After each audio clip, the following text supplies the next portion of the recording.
The last transition we're going to work on is what we call a speed or a baseball turn.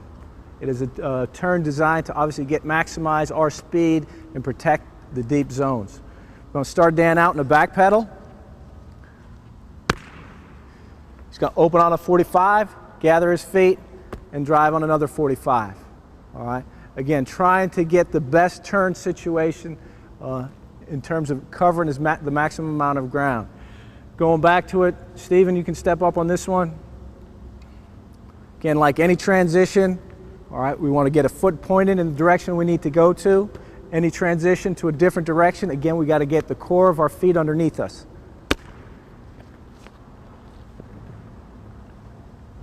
And throttle down and the finish at the end. All right.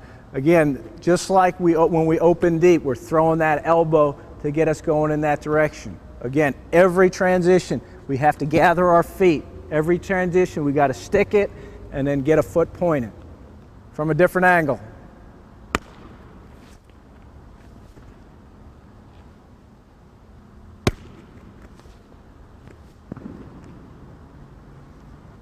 Next drill we're going to use is what we call the X drill. Really, it's focusing on the drive part of the transition. Now we're just going to be able to get that drive in both directions. Again, with our finish, we're going to finish with a tackle on air.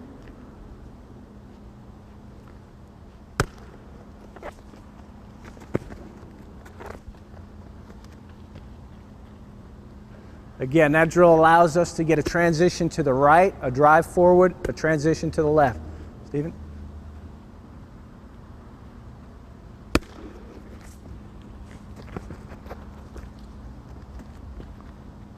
You'll notice that Stephen in his back pedal does not use any arm action on the way back, but he used violent arm action on the way forward.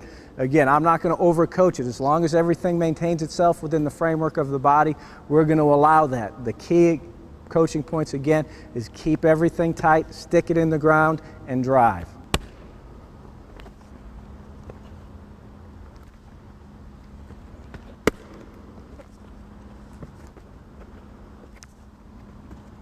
Again, they're both executing the same techniques. They're doing it slightly different in terms of their arm action. Steve uses no arm action up above on the way back, but he's violent on the way forward. Dan uses a slight arm action on the way back, but again, he's violent on the transition forward. Next drill we're going to do is called the Quick X. Same exact goal of the drill, but again, we're working on violent arm action, quick transition, keeping our feet underneath us.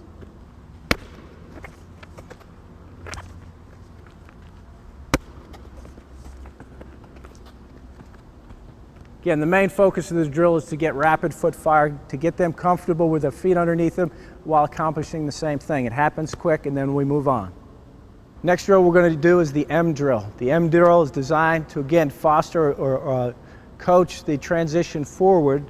The difference is Dan is visually going to be me on the coach. He'll be on a zone indicator, while Stephen will be visually burning his eyes on the hips of Dan, all right, on a man indicator. So visually we're training them to do the same thing physically. Visually they have different indicators. And finally we're going to finish with them scooping the football. So we're adding another element to the drill once we get through teaching great development of the transitional phases.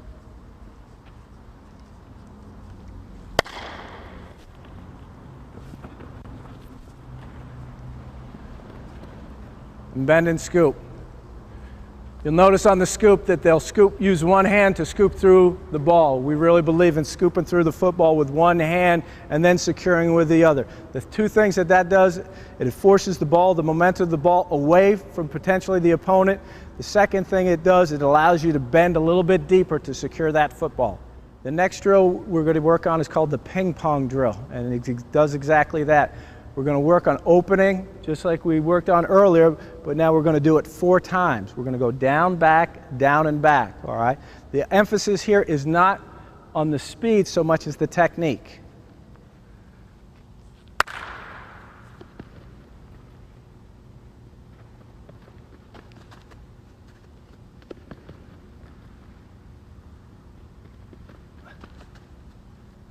A lot of times in coaching, we tend to exaggerate in our coaching points, and this is kind of what we're trying to do here. Get a lot of movements in a short amount of time, all right, while we're still getting that foot to hop up and we're throwing that elbow to, again, accentuate that transition. The view from the back end. Again, Steve, I'm not going to give Steven a visual command on this. All right, I want him to do this and get better on his own. But right now, again, we're down and back, throwing that elbow and getting that transition in one step. All right, Steven's probably transitioning a little bit too high right now, probably needs to maintain his stance. The ideal goal behind this is I don't want to see the head rise. If anything, I want to see the head fall on this transition. The next functional drill that we're going to work on is the cushion drill. All right, the transition is backward, but now we're doing it visually off a man. Dan will make what we call a man turn, or turning into his man, all right, as he opens. The goal of his cushion right now is he's got to be able to turn when that receiver is within an approximate 3-yard distance, so that receiver cannot get behind him. So he's maintaining his vertical cushion on that receiver. The final part of that is he does want to intersect, ideally, half to a third of his body in front of Steven, basically intercepting him from going vertical, or stopping him from working vertical.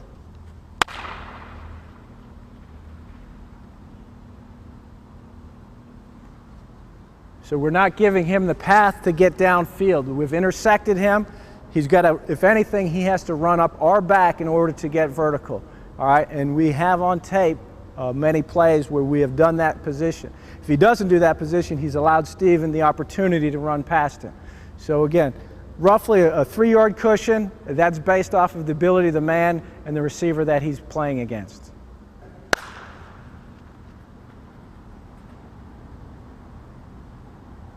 Again, we've got to intersect his body. We've got to make that transition tight. We've got to make it a burst. Obviously, the tempo of that drill will increase as we develop that technique. Working against the receiver, we're now going to work on the weave and that transition. Right now, we're going to emphasize 3 weave positions. We're going to have the receiver attack the receiver 3 times in different directions. So what you'll see Dan doing is weaving 3 times to maintain his relationship either inside or outside, wherever he initially started.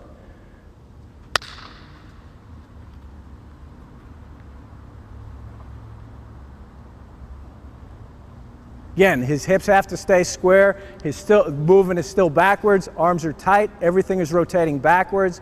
But again, he's reaching and grabbing grass on an angle.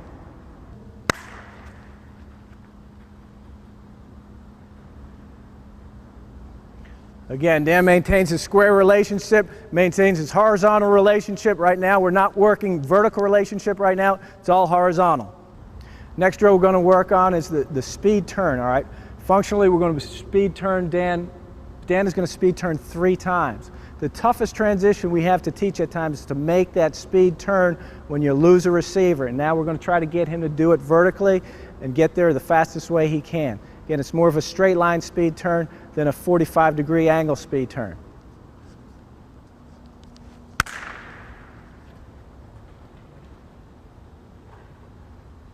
Again, the idea right there is Dan has got to get the fastest way to find the receiver without losing his vertical cushion.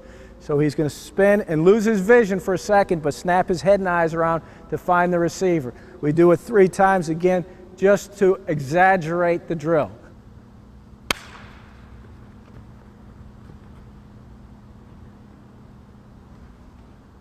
Again, it's a drill you can use in the off season to get your players comfortable. You don't need a football, you just need 2 guys working back and forth, all right, and developing that comfort level of getting that transition on a vertical push. Next drill we're going to use is a chop down drill. Basically what Dan visually is going to burn his eyes on Steven's knees to his toes. As those knees sink and chop, his feet should mirror exactly what Steven's doing. So we're training his eyes, and physically, obviously we're training him to sink down with Steven and transition with Steven.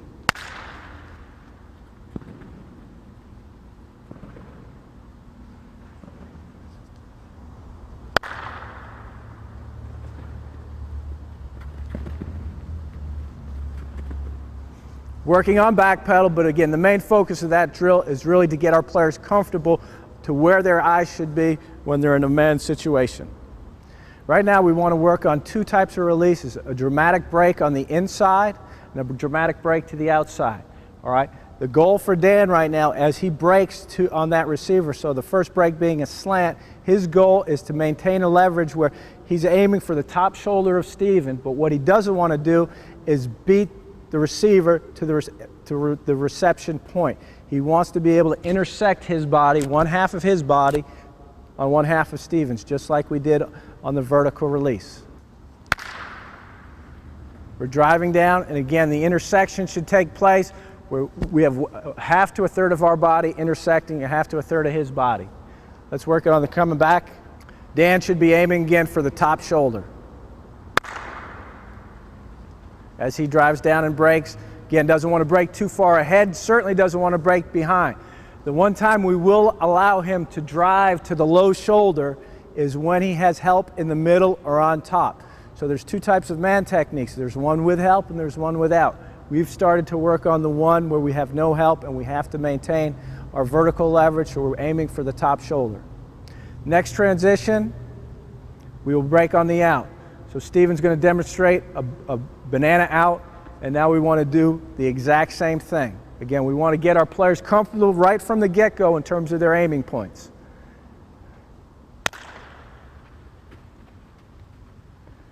Okay?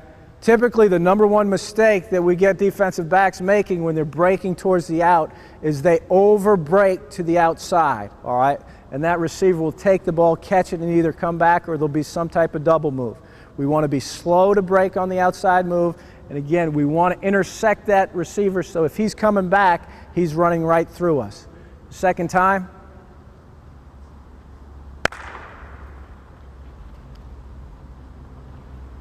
And again, he's got to get that relationship that if Stephen returns his route, all right, that return is coming through me. We'll have time to recover on the sideline tackle if it actually is caught, the football is caught. But right now, again, we want to overemphasize the fact that you cannot over pursue or over break that route.